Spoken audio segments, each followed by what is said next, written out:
Hey everyone, I'm your host Tom Shaughnessy, and welcome back to Chain Reaction, a research-driven podcast that's a part of Delphi Digital. If you're not on Delphi's research portal, you're missing out on the critical analysis read by the top minds in the crypto space, so be sure to check it out. One quick housekeeping item: nothing said on this podcast is a solicitation to buy or sell any security or token, or to make any financial decisions. I may personally hold tokens mentioned on the podcast, and you can view our show notes below for our complete disclosures. With that, let's jump into the episode.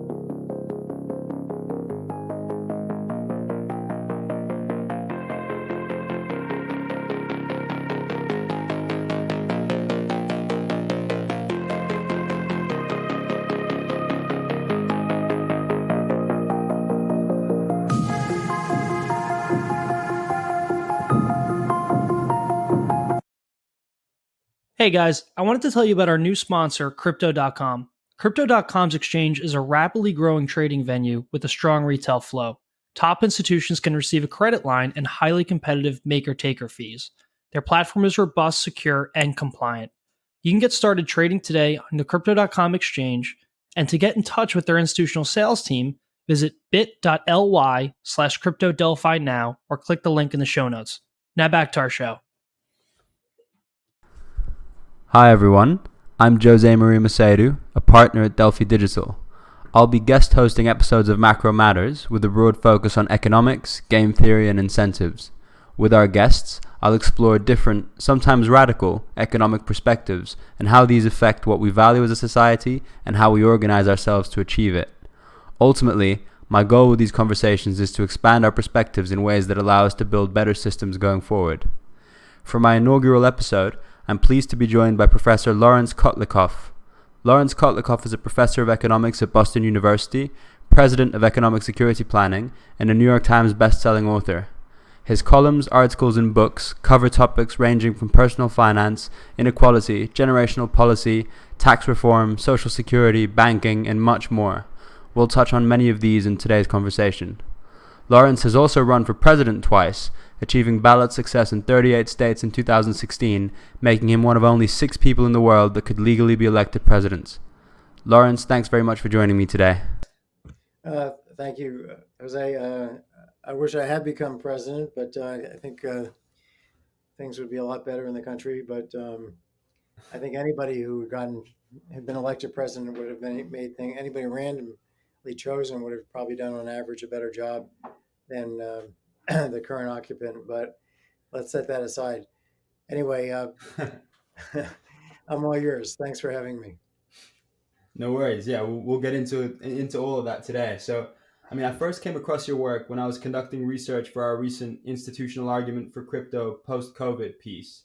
And what I came across was your excellent February 2015 testimony to the U.S. Senate Budget Committee about the state of the U.S.'s finances.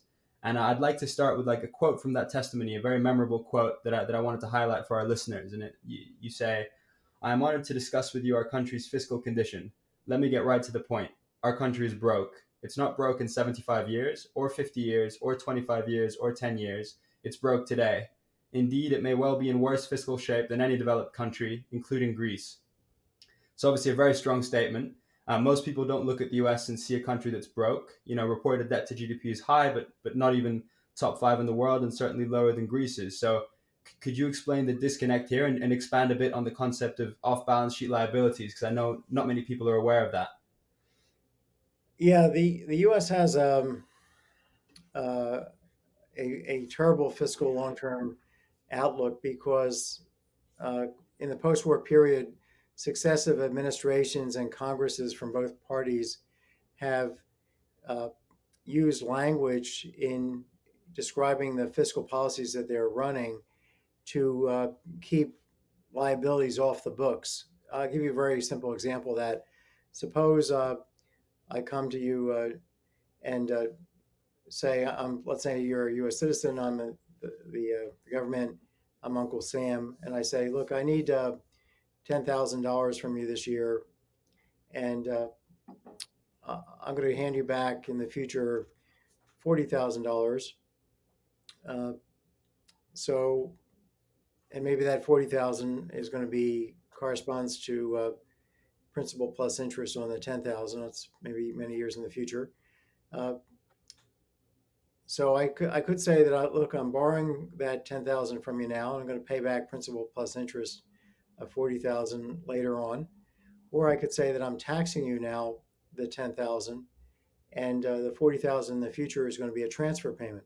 So I could set up a law that says uh, I have the right to tax you now the 10,000, and but I'm committed, obligated to make a transfer payment. That could be government pension law or Social Security law in our country.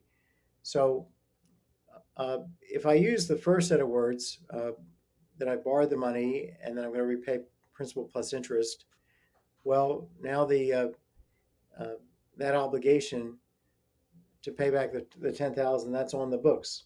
The 10,000 becomes a debt of the government.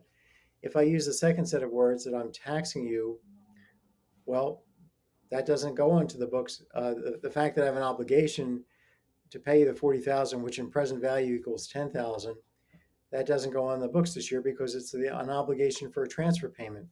It's what's known as a liability, uh, but it's not on the books. So our government has been doing this off the books debt financing through Social Security, through the Medicare and Medicaid programs. Just as I give me 1 second, I'm just letting my cat out the door. Hang on a second. So No worries. he wants to talk on the broadcast here, but Maybe he has a view on the Yeah. US's fiscal state as well. yeah, you're ready. Yeah. Anyway, with one set of words, you get a small official debt. With another set of words, you get a huge official debt. And there's nothing in economics that pins this down. And by the way, the repayment, even if the repayment, let's say principal plus interest was 30,000, well, we can always call the repayment uh, of the 40,000 the combination of repayment of principal plus interest of 30,000 plus a transfer payment at that point in time of 10,000. So language is infinitely flexible. There's nothing in economic theory that says how to how to label things, how to label fiscal receipts the government gets and fiscal payments the government makes.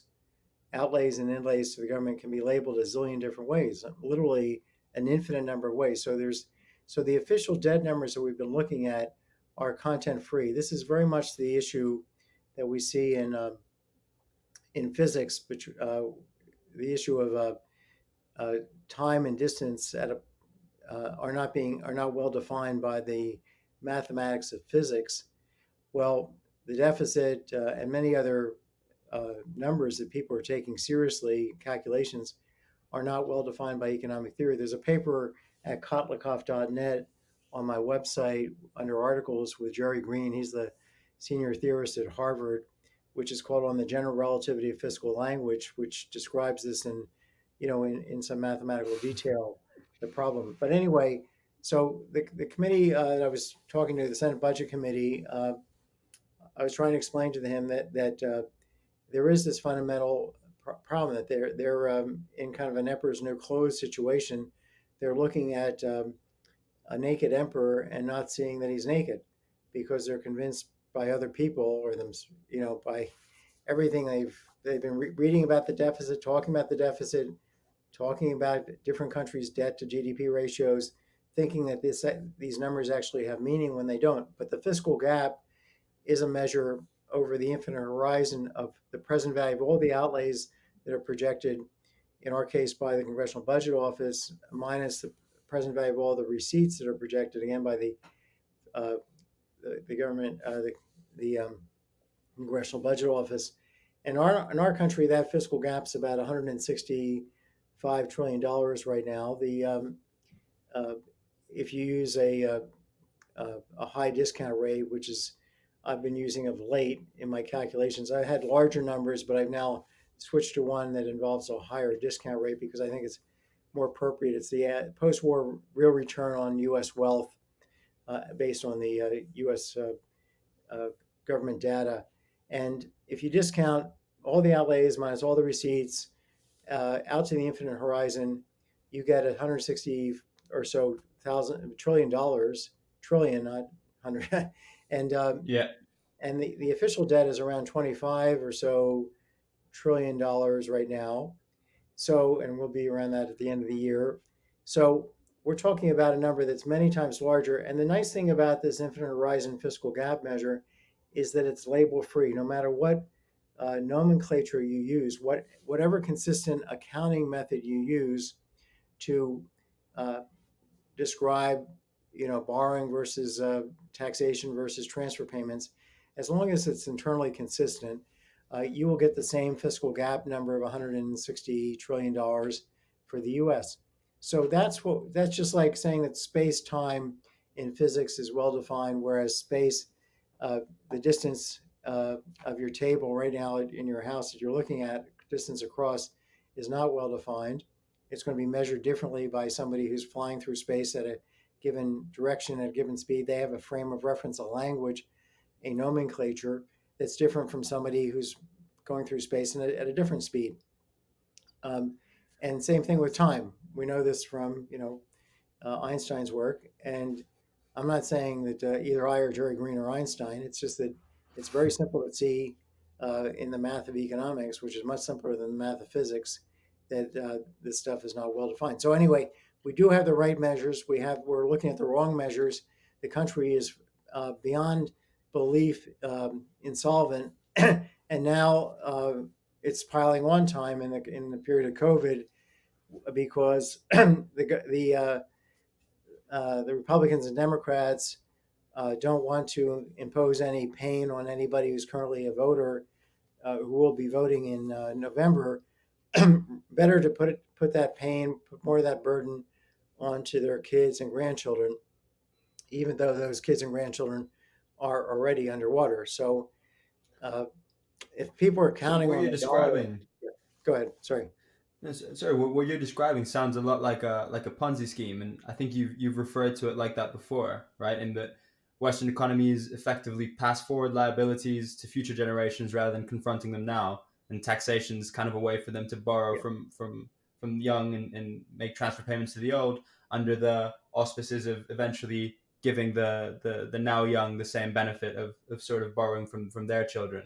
I mean, Right. is It's that roughly what you're talking about? Yeah, I refer to this as take as you go. Social Security in our country has been referred to as pay as you go, but the people paying are not the people that are going. The people that are getting the money and going out the door after they pass away and not repaying are older people. So it's been a post-war history of taking from the young, giving to the old, telling the young, don't worry, when you're older, you're going to have your opportunity to expropriate your children. And that's exactly what you have with a Ponzi scheme. You have you know, you're saying people coming in early will be able to sell their fake securities to some other sucker, and the kids are the suckers here, and they're not even around to understand, not even yet born to know that they're being expropriated. So this is generational theft at a very sophisticated high level. It's immoral. And it's also going to run the country down the tubes. It's a slow growing cancer on the country, and we've been at it for about 70 years now, and we're doing more of it.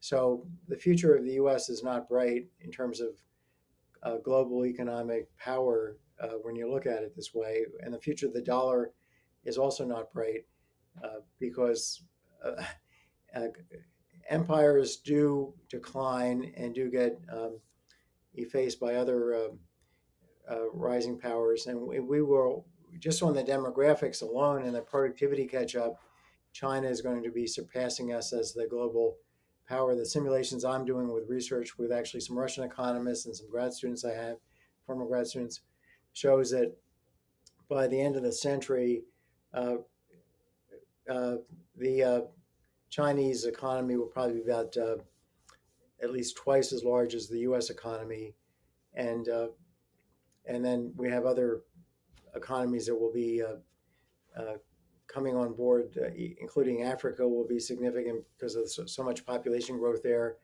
The world's population is adding 2.5 Chinas over the next century, over the end of this century, the next 80 years.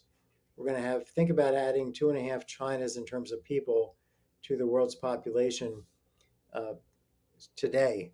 Think about the implications of that for everything from climate change to just where are those people going to be situated. If they're productive, then the U.S. they're not all going to be. The U.S. population is growing rapidly, but it's not going to be absorbing 2.5 China's.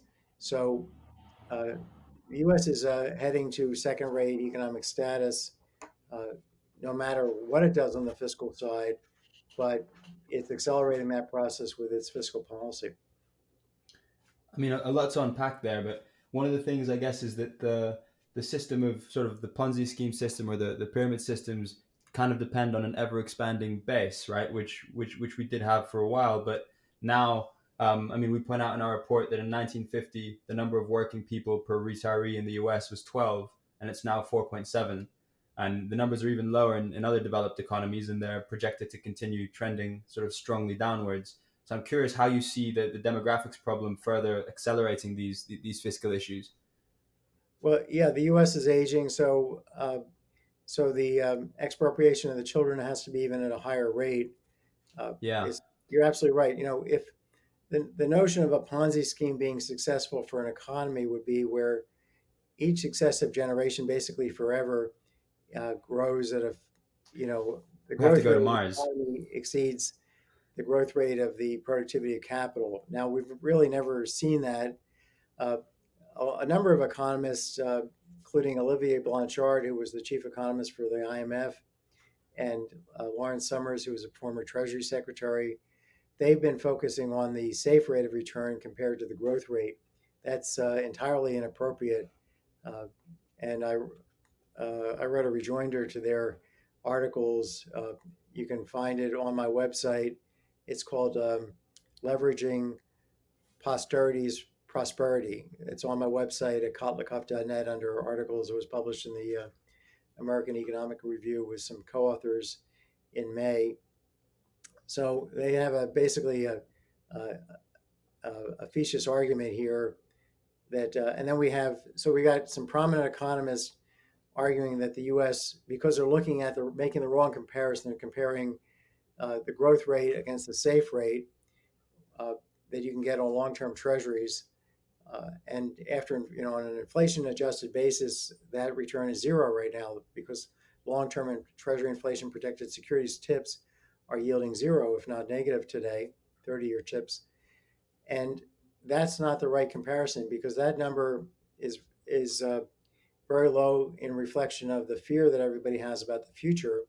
It's not really talking about the actual productivity of capital, which is what you're giving up when you have the economy consume uh, another whatever $100 billion worth of goods and services. That's $100 billion could otherwise be invested in capital, and then could earn this positive return. So so this comparison they're making is wrong. And then you have the modern monetary theorists with their uh, form of nonsense, which is we can print money. The government can borrow. It never has to worry about repaying because it can always print money. And as long as we have no inflation, we don't have to worry. But what they don't get is the historical reality. And because if you look at the 22 hyperinflations in the last century, you'll know that when countries get into this kind of fiscal position where they're relying on borrowing, at some point, almost overnight, inflation takes off and then it accelerates, and then the government Mm-hmm. has no option uh, but to print even more money to try and stay afloat. So our country can turn into Argentina, Venezuela, the Weimar Republic, Hungary after World War II. It can all happen overnight. Uh, and the MMT people will be uh, just saying, "Well, we had it wrong." But no adult here in the room would be be running a modern economy, let alone the United States economy, in this uh, totally fiscally irresponsible manner. You have to say, "Look, we have a problem. We're going to make sure we spread the pain over you people today and everybody in the future. Let's do this in a careful way. Let's do fiscal gap accounting." At finally, and look long term appropriately the way economics says to do. So, uh, so there's a difference between adult leadership where people understand what they're dealing with, and somebody who's uh, basically a con artist and a showman who has no knowledge of economics and just likes to look at himself in the mirror. That's Yeah, I mean, I definitely want to touch on MMT later. Just to sort of tie things up with what we were discussing before. So you mentioned sort of 165 trillion is the real debt number when you use fiscal accounting practices. I guess one of my, I mean, people fiscal gap accounting. fiscal gap accounting. Yeah, Infinite, and and it's got to be infinite horizon, not over any truncated horizon. Because if you look at it, any fixed period of time, like 75 years, for example, our Social Security trustees have two numbers: an infinite horizon fiscal gap for the system, which is 53 trillion, and then they have a 75-year fiscal gap, which is 16 trillion. The 75-year fiscal gap is not well defined for the same reasons I went over at the beginning, because of mhm. the labeling arbitrary nature. So you can't look at that number. It's it's a stupid number. Uh, but nonetheless, if you look at Vice President Biden's new Social Security reform plan, he says, well, I'm going to try and reduce the 75-year fiscal gap. Well, he's looking at the wrong number. That number could be 50 times higher or 50 times smaller, uh, could be negative by a huge amount, depending on how we use set up language for Social Security. But the Mhm. $53 trillion fiscal gap would be the same no matter what language we used. Makes sense. And I guess this isn't just something you're saying, right? You came up with this bipartisan initiative called the Inform Act, the Intergenerational Financial Obligations Reform Act, and 1,200 of the country's leading economists, including 17 Nobel laureates, Stan Druckenmiller, Steve Forbes, have all recommended the U.S. adopt this sort of infinite horizon fiscal gap accounting. So, I mean, Yeah. given there's sort of so much George Schultz, overwhelming too. support. Our senior statesman, George Schultz, former CA chairman, chairman's and chairwoman, endorse this. We have now 20 or so, 21 Nobel Prize winners. The vast majority of uh, American Nobel Prize winners. Paul Samuelson would have, I think Ken Arrow certainly endorsed this. I think Paul would have certainly endorsed this had he not passed away. Milton Friedman would have endorsed this. This is just sensible, standard economic theory coming to play as to what you should remember. Economics theory is very clear as to what to measure. It's not up for grabs.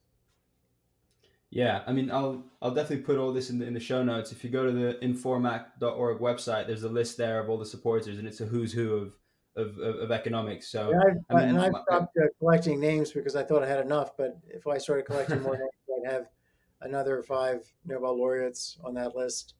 So I think I proved that the economics profession is behind this. And Paul Schultz, George Schultz, former Secretary of State, Secretary of Treasury, former CBO director, former Secretary of Commerce. He had 4 cabinet positions. I think he's the only person ever in our country to hold 4 cabinet positions. He's probably 95 or so at this point. Brilliant guy, all there. Uh, you know, 2 seconds. He heard about this. I went into his office. He signed up in 2 seconds, face to face with me. He's a fantastic guy. He's again our leading statesman in the country. We could use another 50 of these people.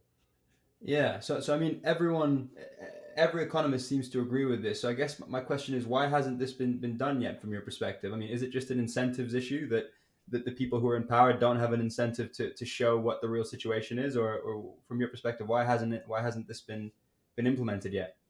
Well, there are about 20,000 academic economists out there, and then you've got a lot of policy makers, uh, and so somebody like Trump will latch on to, uh, I forget the name of this person. He's just trying to get through into the Federal Reserve Board, who's a complete wacko. Uh, and here you've got the senator saying, okay, well, she's She has a credential, she has a PhD in economics, and she's as good as this Nobel Prize winner in terms of her economics. Not the case, okay? And then you also have people, even who are Nobel Prize winners, who are very political, who are saying, well, I'm not going to sign on to that because I'm a uh, I'm worried about uh, the policy ramifications of that for the people I care about, which are poor people.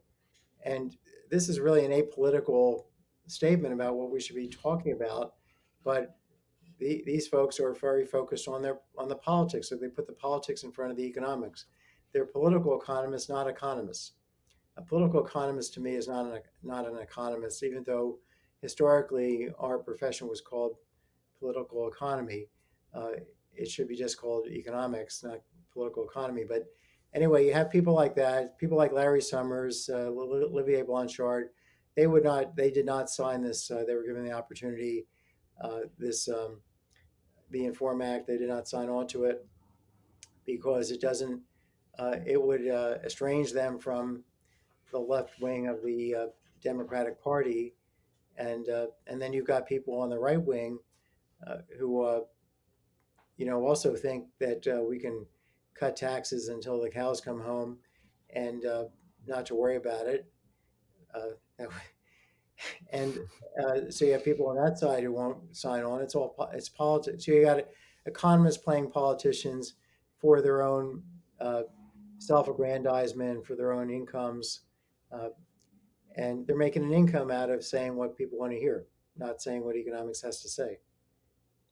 Yeah, that makes sense. And when you say in your testimony that America is broke, I guess what do you mean by that? You mentioned insolvency previously. I guess that's what you're referring to. And I'm wondering how long can the U.S. sort of be broke for, and what's the tipping point that makes people realize this, or that makes sort of the consequences of this play out?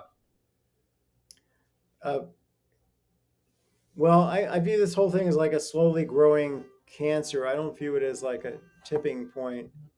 Uh, Okay. and, that we're going to flip from 1 minute. I mean, we could have a tipping point where we have a run on the banks, even in the current context, uh, or we have a tipping point in terms of inflation, which is a more likely scenario, uh, given what's going on right now, where people realize that all this money that's being printed is going to end up uh, producing inflation. So the dollar starts to value, and people start turning money into a hot potato, and so you have a lot more money being printed and faster money, and the whole thing leads to inflation. So inflation is very much of an expectational phenomenon. If people believe it's going to happen, it happens. Uh, so, but apart from that, those kind of tipping points, uh, what you have here is a slow descent to Argentine status. Think about Argentina at the beginning of 19 the 19th century, the 20th century. We had Argentina around 1910 was the fifth highest per capita GDP country in the world, and today it's a developing country again. So it was a developed country back then. Over time, through bad, primarily fiscal policy, over 100 years, it became a developing country again. That's what I see for the U.S. Uh, future. Yes, we have great technology companies. Right? Yes, we have a great environment for innovation. But if you look at the fact that we're going to be increasingly drowned by our debts, by these obligations on the books, off the books, that our kids are going to face increasingly higher and higher average and marginal taxes. I did a study that's again at Kotlikoff.net with Alan Auerbach, and Dave Altick is a head of research at the Atlanta Fed, and a couple of my grad students on marginal taxation facing Americans. And it's a kind of comprehensive study of all the extra taxes you face when you earn more money. If you're poor, you lose certain benefits, a lot of benefits. If you're rich, you pay uh, higher state and federal taxes, uh, and all these taxes, when you add them up at the margin, are reducing people's incentives to work. So most people in our country are facing marginal taxes. Every extra dollar they earn, they're paying over 45 cents on the dollar, over 45 cents on the dollar in marginal taxes. And a lot of them are paying over 60 cents on the dollar. When that gets to be over 70 cents on the dollar, people are going to leave the country or stop working. And that's how you get into the Argentine decline scenario. You drown future generations in fiscal bills and off the books, on the books, and then you start printing money on an ongoing basis, and then you start defaulting on your debt. So you have a hyperinflation periodically, like Argentina's had, and defaults periodically. They're back into talking about. I don't know if they've recently defaulted again, but that was certainly in the news a few months ago. Uh, this is once you get into this trap, you have to sacrifice a generation of older people to get out from under it, and that's not politically feasible in our country. So you stay in that trap forever.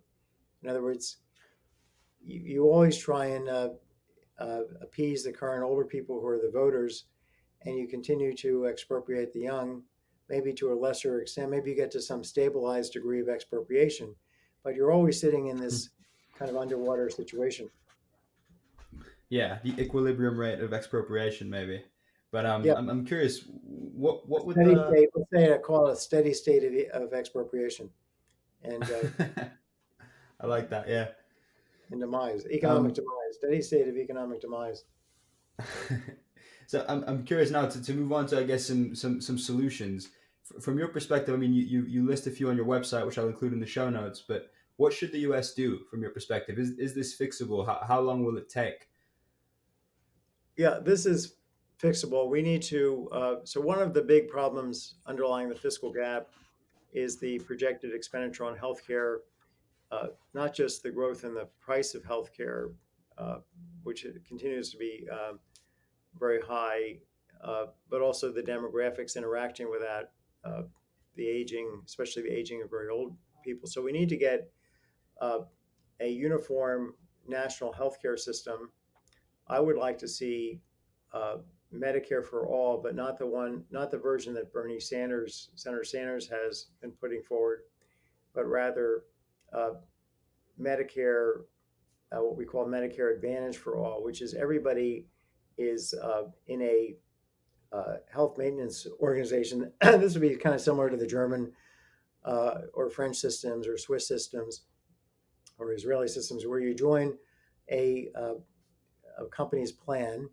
They have a network of providers. They would provide, under what I'm proposing, uh, care throughout the country, so they couldn't geographically cherry pick and say, well, we're not going to provide coverage to people living in Dallas, Fort Worth because they're sicker than average, so we're going to pull out of there. And then the other thing is that they would be paid for each person they take on as, and they couldn't turn anybody down on a individually experience rated basis. So if you have a pre-existing condition, the HMO, the health maintenance organization, the health plan that you join would get a bigger number to compensate you fully for taking on this diabetic who's got a higher average, higher expected healthcare costs. So the companies would, in that context, have no incentive to turn down the diabetic because they're going to get paid for taking on the diabetic. Mm-hmm. And and this is a way where you can have competition. Uh, you can turn, in effect, healthcare, basic healthcare, into a commodity, just like an apples market or wheat market. That's where competitive markets work best, where there's no information problem. So you get rid of the information problem by making it explicit. Hey, this person does have diabetes. We're going to give you more money. Don't worry about that to compensate. And this is what happens already in Medicare Advantage, which is a part of the Medicare system. The Medicare system consists of traditional Medicare, which Bernie Sanders is pushing for the entire country, and the Medicare, what's called Part C, or also called the Advantage Plan, which is uh, this competitive health maintenance organizations competing against each other.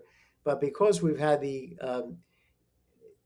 this hybrid system, this kind of balkanized system where some people in the country are not old enough for Medicare of any kind. Even the Medicare people can flip between one system and the other because we have employer-based healthcare for younger people, we have Obamacare, we have Medicaid, we have all these systems. We don't have the context where we have the ability to have a uniform market where there's intense competition to maximize the quality of healthcare provided per dollar paid by the country. So I think we can get down the share of GDP being spent on healthcare from 18 down to 15 or 12%. 12% is kind of the German, or maybe even higher than the German or French shares, and that can do an enormous amount to eliminate this fiscal gap. So healthcare reform is number one. Social Security reform, I would freeze in place this archaic, highly inequitable Social Security system we have that's 53 trillion underfunded. I would freeze it in place, pay off the unfunded liabilities the accrued unfunded liabilities through time as current workers retire. They just wouldn't accrue any additional benefits, and I would have them contribute an extra 10% of their pay into a personal security account. It would be divided 50-50 between spouses or legal partners. The government would make matching contributions for the poor, the unemployed, and the disabled. And then all that money would be invested not by Wall Street, but by a computer in a global index funds of stocks, bonds, and real estate investments. And so everybody gets exactly the same return. The government would guarantee that when you hit retirement age, you would at least your account would at least be equal to your contributions adjusted for inflation. So it guarantees a zero real return. And then after retirement, after you reached age 59, you would start collecting in annuities on a cohort-specific basis that would reflect what you had accumulated. So we have the payoff. You have longevity risk insurance, just like we now have. You have better treatment of spouses because you have contribution sharing among spouses, equal contributions. So if one person is working, half the money goes into the spouse's account, the other goes into her account if she's the one who's working.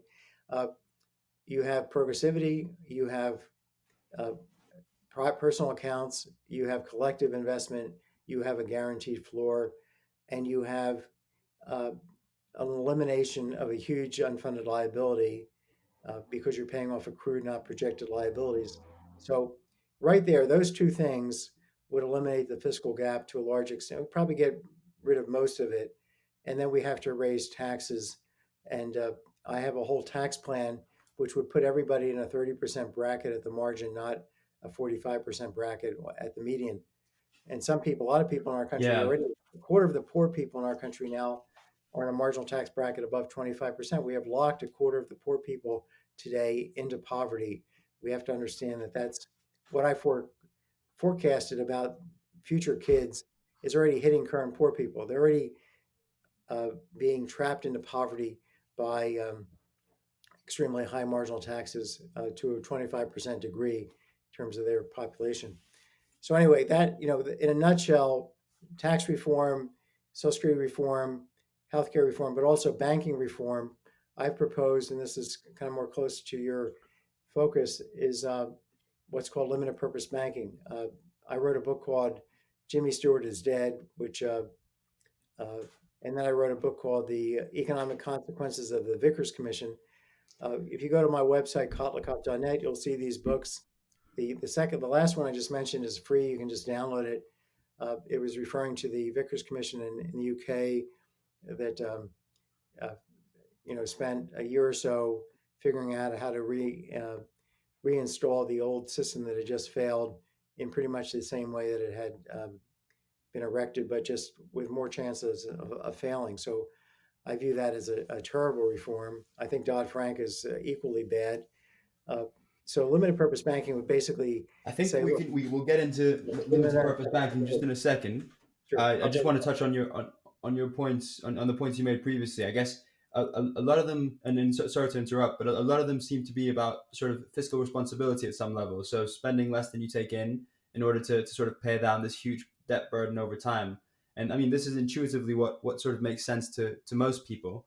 But I'd like to get your take on this, just sort of circling back to MMT, your take on this idea that a country can't go broke as long as its debt is denominated in its own currency, because effectively it can always print the money to pay that debt. And I suppose, what would you say to the MMTers who say that a country doesn't have to practice fiscal responsibility, especially if it's in the position of the US of having the reserve currency and having almost unlimited demand for its currency? Okay, so the MMT folks, and I had a debate with them just recently. All the leaders of the MMT, I forget yeah, maybe I can try and get you the URL for that, because there was a podcast, or it was a videoed. So the MMT people are kind of coming out with this view that, broadcasting this view that, gee, there's no cost to inflation. If you just look around, the government's printing a lot of money, its balance sheet's expanding. Uh, the Fed, of course, would say, well, we're not printing money, we're just buying up securities that are going to will sell back into the market, but they're buying up junk bonds at this point that will likely default through time. So I think, and then they'll do some fancy bookkeeping to pretend that they didn't lose money on this. But to me, they are printing money, and they're certainly buying up government treasuries as well. That the Treasury is uh, borrowing money uh, to buy lunch for the president, and then the Fed goes and buys back the bonds from the private sector with newly printed money.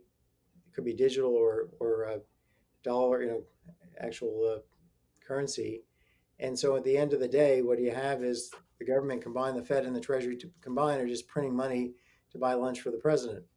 That's what it comes out to be when you look at it collectively. Like so the Fed is printing money, but the MMT folks are saying, look around, there's no cost to this. We don't see any inflation. But what these folks are missing is that had the Fed not been printing so much money, providing so much liquidity to the economy, we would be probably experiencing deflation. In which case, people who have who hold nominal liabilities of the government, that's money in their checking account or uh, cash in their pockets or government bonds, they would be experiencing a real capital gain. So there is a tax, a seniorage tax going on right now in front of our eyes, but it's very hard to see because we have blinders. We don't see the fact that there is a seniorage tax being enacted, because without this Fed intervention, we would have people getting a capital gain on their money holdings. And that's not being understood by the MMT people because uh, they're, well, I don't know why they don't get it, but I explained it to them in this webinar that the printing of money right now has a real cost because it's preventing deflation, and deflation would otherwise be producing transfer payments in effect to these people. And so we're taking away what would otherwise be these transfer payments. We're taxing people uh, through the government policy in a very subtle way. And just because you don't see it doesn't mean it's not happening. And then going beyond that, uh, they're saying, well, we can continue this into the future. Well, if you really thought that was the case, then you would want to cut taxes to zero. And it looks like our Congress is kind of, or spend, make transfer payments at the wazoo. And it looks like our Congress is doing that. I mean, we already have had about a $3 trillion coronavirus relief bill, and now we're going to have another roughly $3 trillion bill. That's $6 trillion on a $20 trillion economy, which probably will be 18 trillion this year. Well, that's a lot of resources that we don't. It's not like the Fed can grab uh, any real goods and services and hand it to the public, right? It has to print money. So the same 18 trillion uh, is being, maybe it's being redistributed, but uh, the uh, the burden for paying back the borrowing that the Fed's going to do, the 6 trillion or so of borrowing that they're going to end up doing this year, is going to fall on our future kids to pay back. So this is not a freebie. It's saying we're going to give. It's in effect saying, you know what, we're going to take some a bunch of corn from from rich people, give it to poor people today because the poor people are out of work and unemployed. And I'm not saying that that's ill-intended or the inappropriate thing to be doing, but we're going to make those rich people solvent. We're going to keep them solvent by having our kids pay them back. That's kind of the fundamentals of what fiscal policy is right now, and it's being in large part uh, done both by a combination of Treasury moves and uh, Fed moves, because the burden on our kids is going to come in the form of higher inflation in the future. Okay, so when our kids show up and we've got so much money in the economy and the Fed can't, uh, it's not like it can sell these assets back in the market that are junk bonds that have defaulted. They don't exist anymore necessarily. Then we're going to have uh, a lot of money, much more money sloshing around relative to GDP, and that's going to make for higher prices. And then our kids are going to have their money holdings watered down, and their government bonds that they bought into, watered down in real terms. What happened after World War II in 1946 is we ran a hyperinflation for 1 year. The price level went up 25% when price controls were lifted, and the real value of the debt that was issued in World War II, a quarter of it was wiped out. So, Yeah. so this is the way we seem to be thinking about moving into the future. Bigger burdens on our kids in terms of taxes, but also bigger burdens on them in terms of high inflation in the future. That's perhaps and the MMT people say, well, if that happens, we will do price controls, or we will do uh, uh, income redistribution. I don't know what they have. They think that at that point, somehow the cancer will be uh, operable. But my point is that the cancer will be unoperable at that point, and we will. And the easiest solution will be to print more money, not to uh, tax. You'll have rich people today who have already passed away. You can't go back after them, and going after their kids, the estates they left, that may be politically difficult. If the taxes get too high, the rich people will take off and move to another country. So this is where you get into this kind of long-term kind of uh, trap that economic distress trap, steady state that I was alluding to before. Hey guys, I wanted to tell you about our new sponsor, Crypto.com. Crypto.com's exchange is a rapidly growing trading venue with a strong retail flow. Top institutions can receive a credit line and highly competitive maker taker fees. Their platform is robust, secure, and compliant. You can get started trading today on the Crypto.com exchange, and to get in touch with their institutional sales team, visit bit.ly/cryptodelphi now or click the link in the show notes. Now back to our show. Yeah, that makes a lot of sense, and I appreciate your point about the U.S. running some intentional inflation after World War II, and obviously that was also combined with raising the top marginal tax rate in the 1930s from 24% to 94%, and it wouldn't go below 80% for the next 20 years. So it was kind of combined with really high taxation. So what I'm curious, I guess, is do you think that the U.S. has the same leverage on its capital base that it did then? Is it actually possible to sort of raise taxes to that level? I mean, obviously, capital is much more digital now. There's much less ability to confiscate physical assets. And also with the digitization, I mean, capital controls are much more difficult to implement. So I'm curious, do you think the US has the ability to actually tax sufficiently and earn sufficient tax revenue to close this gap? Or do you think kind of inflation or effectively defaulting on the real value of the debt is kind of the only way and will need to be a big part of the solution? Even in the 50s, we had lots of loopholes, so the effective marginal taxes weren't 90%. They're probably at the top more like 70 or 60% because of all the Okay. ways people could avoid taxes. But the U.S. has lots of problems, underlying problems. In addition to these fiscal issues, we have a society that's divided. We have a society that's becoming increasingly undereducated because we're doing a terrible job educating young people.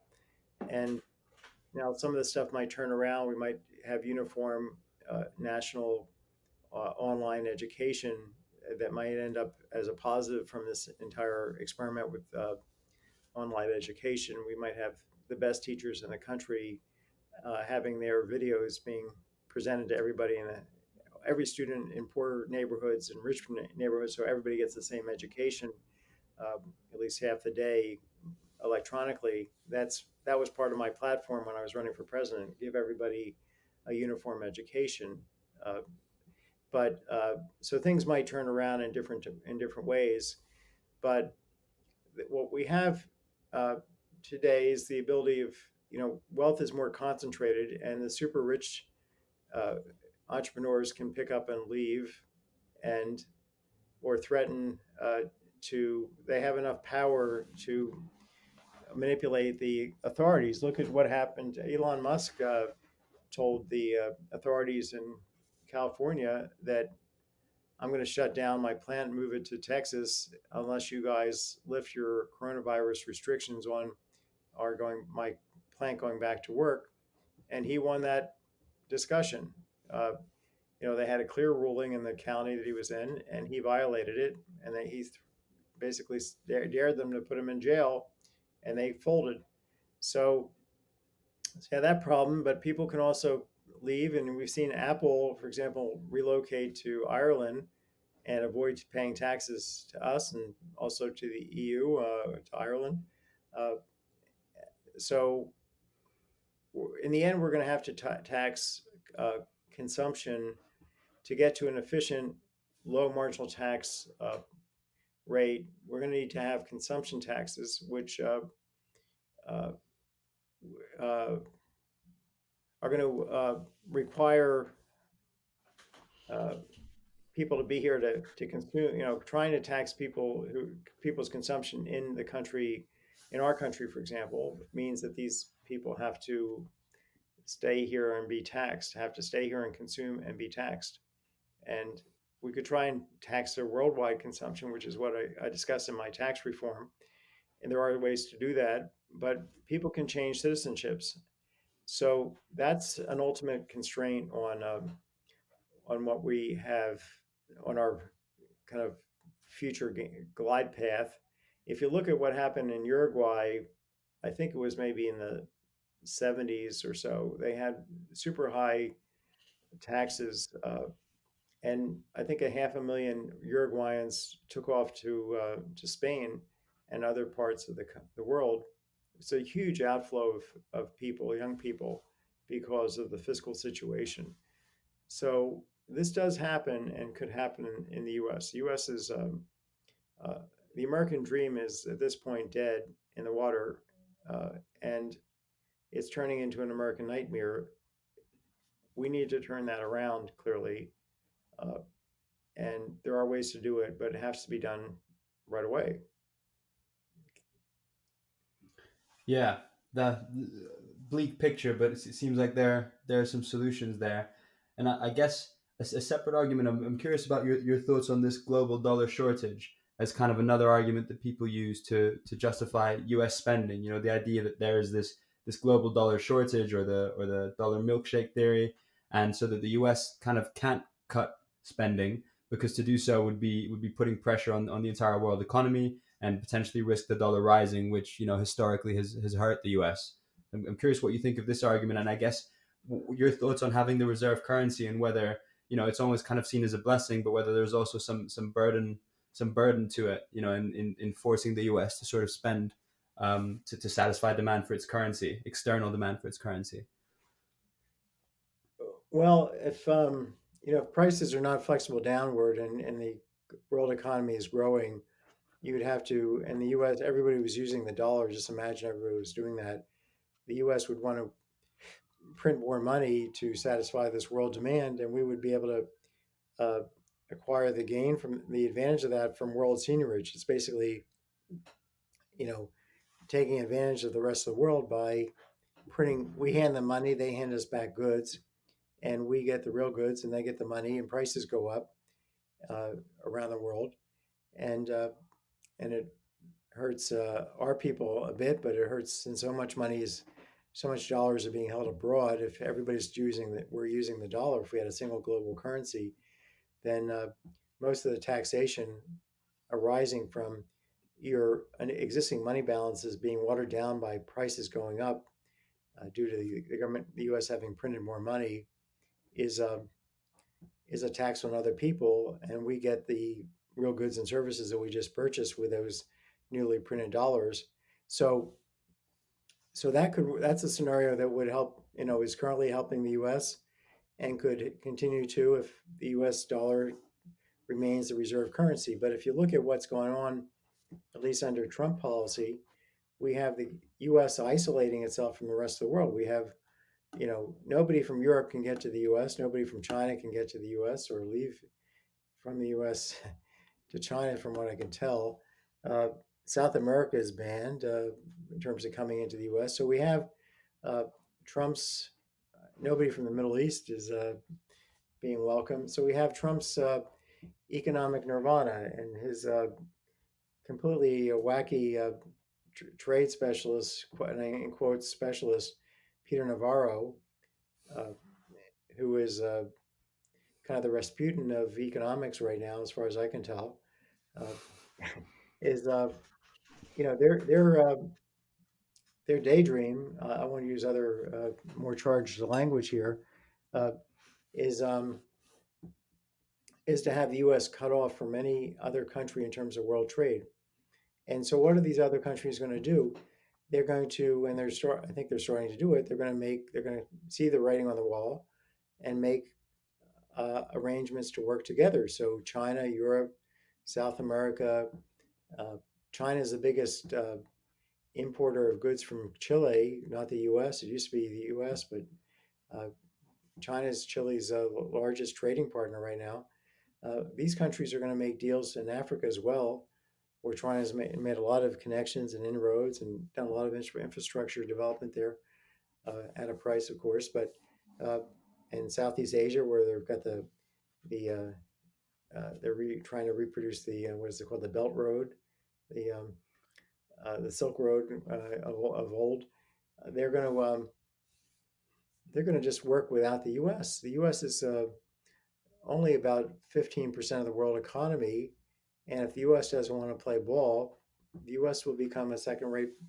Will just be left out of the ball game, and we'll have a world in which the U.S. dollar increasingly is not used, and at some point we'll move to the yuan, or maybe back to maybe to the euro as the world's currency, or some combination, or some basket. But it won't be the dollar dominating the world currency story. Absolutely, and I think we're kind of seeing the beginnings of this in a way, with countries have been historically sort of content to finance U.S. deficits, but we're seeing China and Russia selling treasuries and stocking up on gold. It seems like the world's kind of tiring of financing these deficits and perhaps becoming aware of the size of the off balance sheet and other liabilities. So I'm curious. I mean, how do you see the role of gold in this system? Dalio talks about how at this point in the long term debt cycle, it's generally countries will seek to kind of reset, have a monetary reset, and gold plays quite an important role there. How do you see gold as a safe haven, and with bonds hitting the zero bound? I mean, do you see gold playing sort of an increasingly important role there? Well, I don't think the bound on negative interest rates is a real bound. I think it's like a mythical bound that certain economists on the left thought up and used for many years in their wrote a lot of articles about uh, interest rates not going negative. But we see interest rates being negative. Uh, I think long-term rates in Switzerland have been negative 80 basis points for much of the last year or two, from what I gather. So the idea that interest rates can't go negative is not the case. And the first part of just repeat the first part of the question, if you're Yeah, interested. I yeah, no, of course. I guess the U.S. is leaving the US dollar, if it does sort of lose its dominance the way you were suggesting, will leave a fairly big hole in the financial system. And we're seeing some countries stock up on gold in sort Oh, of yeah, potentially in gold. preparation for that. I'm Yeah, curious what you think will fill that hole, whether gold will play an important role, or how you're looking at that. yeah. I think gold. People out of uh, fear want to have something real that they know they've got. Gold bars. It's already gone up and it's already appreciated this year. At least my holdings of gold have done well. The uh, So I think that could continue, but you're also seeing the dollar depreciate against foreign currencies like the Canadian dollar and the Australian dollar, and I think the euro, the Jap, not so much against the yen, but the so uh, so I think the you're going to see a weakening dollar, and in that process, gold might continue to rise, and other things like Bitcoin might and other digital currencies might increase in value through this process. But it's like an acceleration of the slow growing cancer that I talked about. I said there are two scenarios. One is a tipping point, and you might have a tipping point where the dollar uh, depreciates dramatically, and in that context, U.S. prices go up because the price of our imports go up, and that kicks off inflation in the U.S., and that makes people even more reluctant to hold dollars, and the whole thing kind of amplifies. So uh, and and so I don't know how long it took for the pound to go from the reserve currency of the world to not being the reserve currency, but I don't sense that I have to look back at the history of that, but I think it happened more or less overnight, and I think that could happen to the dollar overnight. Maybe you know That's more really about that interesting. than I do. But it would be worth people to take a look back at that transition. At what point did it happen gradually? People started denominating more of the transactions in dollars than in pounds, or did it happen very suddenly within, let's say, 5 years? Yeah, it certainly seems to be, at least in the history I've studied, quite sort of non-linear. Seems to pop off at a certain point. Kind of happens gradually, then suddenly. But you Yeah. mentioned digital assets there in your answer. I'm curious. Have you looked into digital assets at all, and do you have any thoughts on sort of how digital assets and the associated financial infrastructure can play a role in this new world, this kind of post-dollar potential world? Well, I think digital assets, to the extent that you don't lose your private key, I guess, or you're not somehow ripped off in some transaction because you interacted with the wrong digital asset provider. Uh, uh, it seems like digital assets are a way of avoiding the seigniorage that can happen when a country goes broke and prints money to keep your store value safe. So they seem to provide a safe store value. So in the lingo of uh, limited purpose banking, which is my proposal, which I laid out in Jimmy Stewart is Dead in this book, which I hope everybody takes a look at, which is the economic consequences of the Vickers Commission. Many of you, the listeners here, are probably too young. You might be too young to know, Jose, that the economic consequences of anything is an old title that was used by Keynes. Keynes used it when he talked about the economic consequences of the peace. He wrote a book about the Versailles Treaty, and he predicted World War II in effect because he said it was too Yeah, hard for Germany. And then he wrote another book called The Economic Consequences of Winston Churchill. And uh, it was also, so this is in that tradition. I'm not Keynes, I don't pretend to be, but I thought it would get the attention of the British public if I put that title on it. So, anyway, uh, the uh, limited purpose banking, which is this proposal to have the financial intermediaries have no leverage, be entirely to equity financed.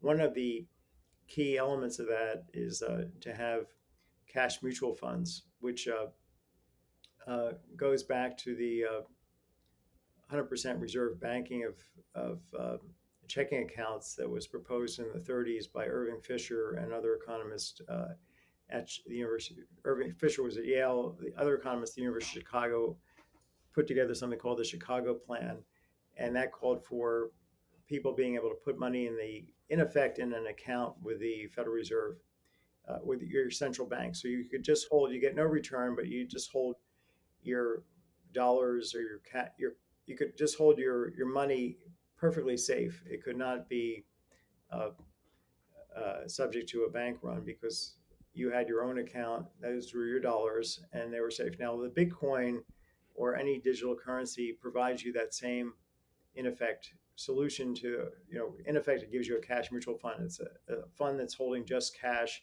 It's not investing at risk, and the cash is always there. The only thing you lose is a service charge for somebody putting the cash either,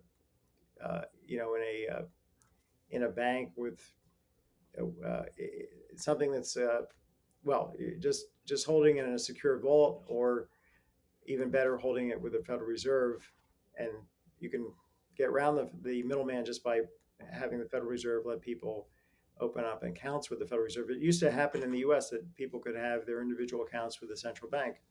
I believe that was the case in like the 20s, the 1920s. You could do that. Uh, but digital currency gives you that same thing. If I hold so many Bitcoins or Ethereum or some other digital currency, and I guess there are around 300 or so, you would know better, uh, then uh, I've got something that I'm holding directly that can't be stolen from me, that's can't be used to pay off some obligation of the entity that's holding it, because it's like money under the blanket, but it's a safe blanket. It's nobody can lift up the covers of the blanket, and money under the bed. Nobody can look under the bed and grab the money. So Yeah, it's no one that else's liability. that eliminates the potential for runs to get your liquidity money, keep that safe. But then it doesn't go to get to the other part of the much bigger part of limited purpose banking, to make the entire financial intermediation sector debt free, so none of it can fail. In 2008, we didn't have a run on the conventional run where people were running to get their money out of their checking accounts because they believed in FDIC insurance, even though, as I argue in the book, had everybody run, the FDIC had no money to pay out, and the Fed would have printed money out the wazoo. There would have been a run on life insurance, cash value surrender policies as well, and we would have had the Fed printing overnight $12 trillion, hyperinflation, and then Yeah. everybody would have run on their money to get their money out before it became worthless. So the And whole the thing, FDIC itself is kind of an off-balance sheet liability, isn't it? the FDIC is not. This is another shell game that governments have played, but successfully in the U.S. They've gotten people. There's two equilibrium here. Everybody believes the government can make good on its promise, and everybody believes it can. And in Argentina, by the way, where they've had experience with hyperinflation, they promise that everything's government insured, and at the first sign of a bank run, or a financial crisis, everybody runs on the bank, independent of the promise of government insurance. So, so that's an example where the other equilibrium exists. But getting back to how do you reform the rest of the financial system, not the cash holdings, or the liquidity holdings, but uh, the loans to, right now people are making loans to banks, and the banks are then taking the money. They're buying like CDs and other securities that the banks are issuing, and then the banks are taking that money, promising to pay it back, investing at risk. And if they can't pay it back, the banks go down, and then they stop, and then their intermediation function ends as well, connecting the suppliers of funds to the demanders of funds, the households to the firms, or the households to the households. So to eliminate that leverage inside the financial system, you could have use the blockchain aspect of this, you know, that is underlying digital currencies to have peer-to-peer lending and have even group lending. Uh, GoFundMe is an example, I believe, of a digital uh, mutual fund where people say, you set up something and says, look, if enough people pledge to fund this enterprise and get something back in return, uh, and we get enough pledges in, then at that point things will get triggered, and we'll take money out of your account and we'll fund the enterprise, and then the return will be paid back to you. That strikes me as a digital equity finance mutual fund right there. And the blockchain can make that more secure, from what I understand. So the potential here for uh, eliminating financial collapse in the future is significant, based on this innovation, this new technology. And again, I'm not an expert on everything that's been going on, but I sense that there's a lot happening in this space that is moving in this direction.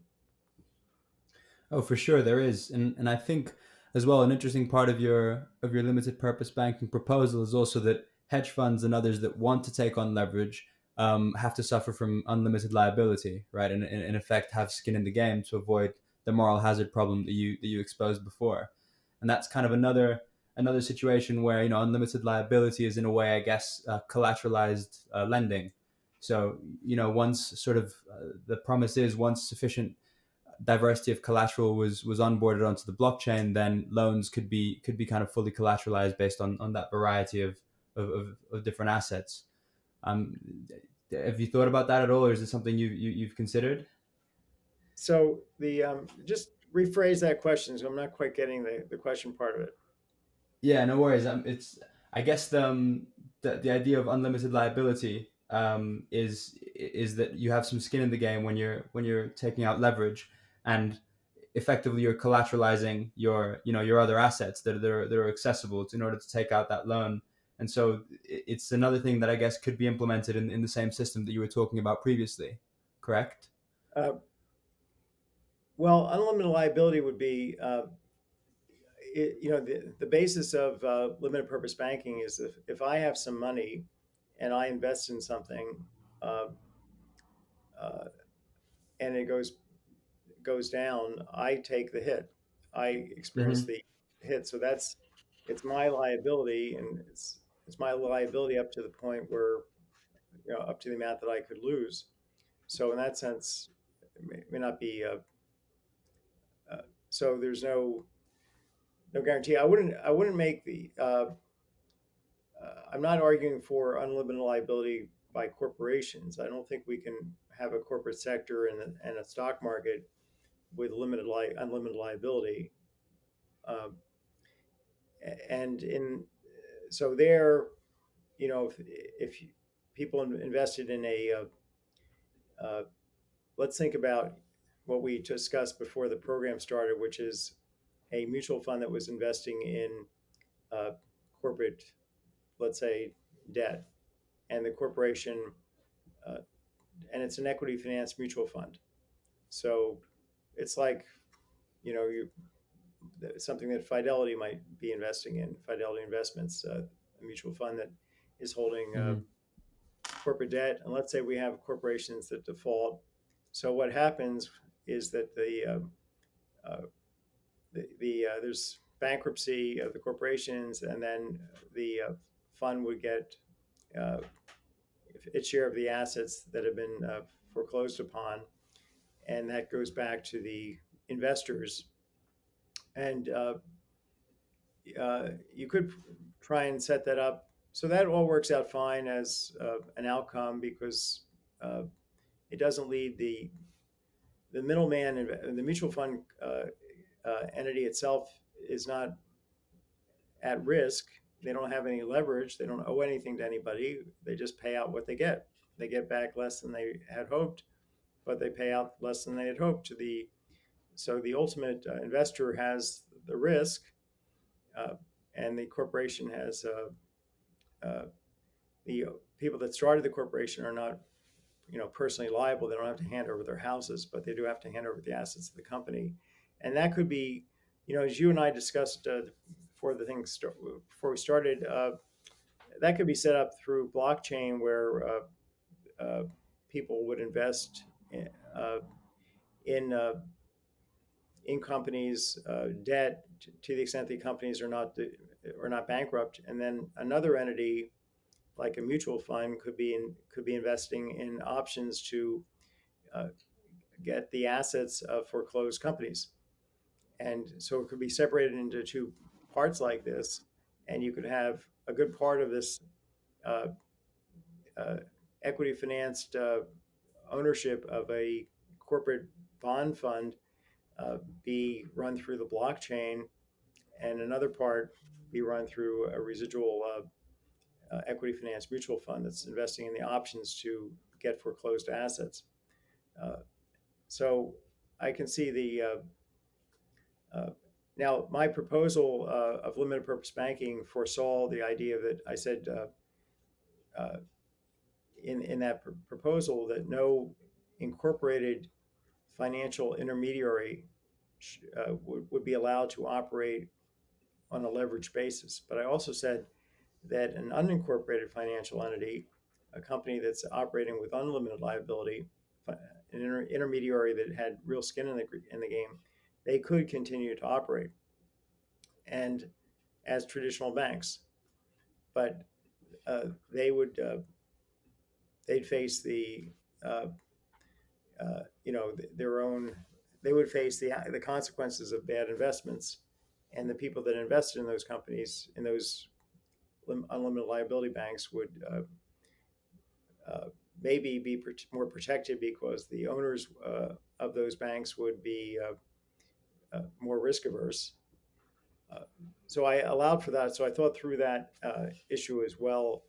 Uh, but things are certainly evolving digitally, and so uh, and the unlimited liability banking part of our banking system is very, very small at this point. I think there are a few Swiss banks, for example, that still do this, but I think if you look in the U.S., there's probably not a single bank that way.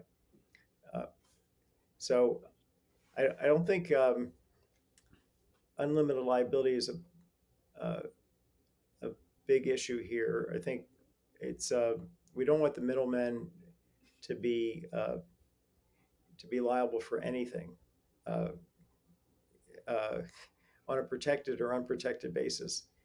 They just need to be debt free because their job is to intermediate. It's not to take money, promise that they're going to pay back for sure when that promise is basically worthless, when it really counts, when it really matters, and then risk risk the money that they promised to pay back in ways that people can't see. So another part of limited purpose banking was having the government verify and disclose in real time the securities held by the mutual funds so that we actually have information. Part of the reasons we have this wacky financial system is that nobody can see what the banks are investing in. And, and the banks are saying, well, we have no way of telling you about it and no way of uh, verifying. You won't believe us anyway, so we're not even going to attempt to verify what we're holding. We're not going to tell you uh, uh, what our portfolio is in any detail. I think that's stinks, and what we need to have, and has terrible economic consequences. What we need to have is the government verifying all the mortgages. They have much better ability to do that from their tax records, verifying every security out there. Uh, and you might say, well, that's a huge cost to the economy. Well, that verification is happening already at some level. Everybody, when they take out a mortgage, somebody has to verify, do the paperwork. So I'm saying have the government uh, oversee that process, hire private companies that work just for it. Uh, and we'll never have another liar loan, a no-doc loan, a ninja loan again. And you also have real-time information so that the mutual fund shares, if we did this through mutual funds, would be tradable. Or if you had uh, a digital ownership of uh, maybe the income stream from a corporate bond or corporate bond fund, you could easily then sell your digital share to your digital ownership security, because people could see what it is that you actually own. Because the government would be saying, "Hey, this company is doing, you know, uh, doing really well. We verified its income statement. We verified. We've gone to interview the company, and here's what we've learned." So this could happen. Uh, the Yeah, information is very absolutely. yeah. That's really interesting. And transparency is a huge part, I think, of what blockchain could bring to the table and something like that as well. But Yeah. it's been Let me really just interesting. one other Yeah, thing go on ahead. that. There's one other paper I want to point people to at kotlikoff.net, which is called The Big Con, which, and there's a couple versions of it. One is for more technical readers or more advanced readers, and the other is more for kind of just a general public readership. And uh, the um, uh, the argument there is that if you actually look at the crisis in 2008 in the U.S., all the alleged culprits weren't actually the culprits, weren't actually guilty. All the things that the Federal Financial Crisis Inquiry Commission alleged were true and were the causes of the Great Recession. None of them are borne out by the facts ex post after people have done research. So it wasn't that we had the mortgage market filled with crap mortgages. They were a very small percentage. It wasn't that we had uh, Goldman Sachs and Lehman dramatically over leveraged relative to the past behavior. It wasn't that we didn't have that we had banking execs without skin in the game. It wasn't that we had bad rating by the rating companies. It wasn't that we had government regulators asleep at the wheel. None of these things are true. So what we had was a lack of transparency in the context where rumors could spread, or the press could write articles. I'm not trying to bash the press, because I'm a big supporter for the free press. But the press focused on, on particular small number of cases that were very dramatic, like somebody from Countrywide Financial gives somebody some money who actually has no job when they lied about they're having a job, and the guy from Countrywide goes along and knows that the guy doesn't have a job and gets the mortgage approved anyway and moves on to his next job. The uh, that was a really small part. Was not the cause of the Great Recession. The cause of the Great Recession were these stories uh, and uh, rumor-based runs on financial institutions that weren't based on anything fundamental. And some of the rumors about the institutions, about Goldman Sachs, probably were spread by the people that were about to pounce. And there's never been a full investigation of whether these hedge funds who pulled their money out of Goldman Sachs first also had short positions on Goldman stock at the time they did this. I think this was a cornering of the market to a large extent, and and that we kind of flipped the economy from one good equilibrium to a bad equilibrium because we scared the hell out of everybody, and people were talking about the Great Depression. Why did why does Lehman Brothers failure lead to uh, the economy collapsing? Think about it. The building didn't fall down. Their office building in New York, you can go see it today. It's still there. It's occupied by somebody else. It was immediately occupied by somebody else. None of the people in the building, none of the Lehman Brothers workers died or got sick or anything. They all went off and got other jobs pretty quickly. So nothing real happened to the economy, but we had panic set in, and the stock market dropping 500 points at a pop from one day to the next, and the government passing a $700 billion relief bill, the TARP bill. All this stuff happens with no fundamentals. That's multiple equilibrium. That's where the economy can go from one equilibrium to another. Multiple equilibria is what economists refer to this. And that's why we need to have a banking system, financial system that's safe, that people realize uh, is transparent, but also has players inside it who cannot leverage the economy. They can't act like bad apples because they're not allowed to. They can't borrow and say you're going to get back this great return and then put the money at risk with their brother-in-law. Makes sense. Yeah, Yep. absolutely. And that it's a great article. I'll link to it in show notes as well. Yeah, We've run out of time a bit. It didn't actually happen, but the fear of it happening, or the fear that it did happen, is what kicked things off. That's what I'm trying to say. Anyway, it's a game of trust, right? It's a game of credit and trust. Yeah, absolutely. I mean, we're running out of time a bit, so I guess just it's been great having you and hearing more about your ideas. For listeners who want to learn more about you and support some of these proposals, maybe how can they do that? I would say my website, kotlikoff.net, is the best place. I've also got some pretty cool stuff with co-authors on how we can go to carbon taxation, where everybody in the world really can gain. And so all the carbon doubters don't have to worry. They're going to get compensated in this carbon tax proposal such that they'll all be better off.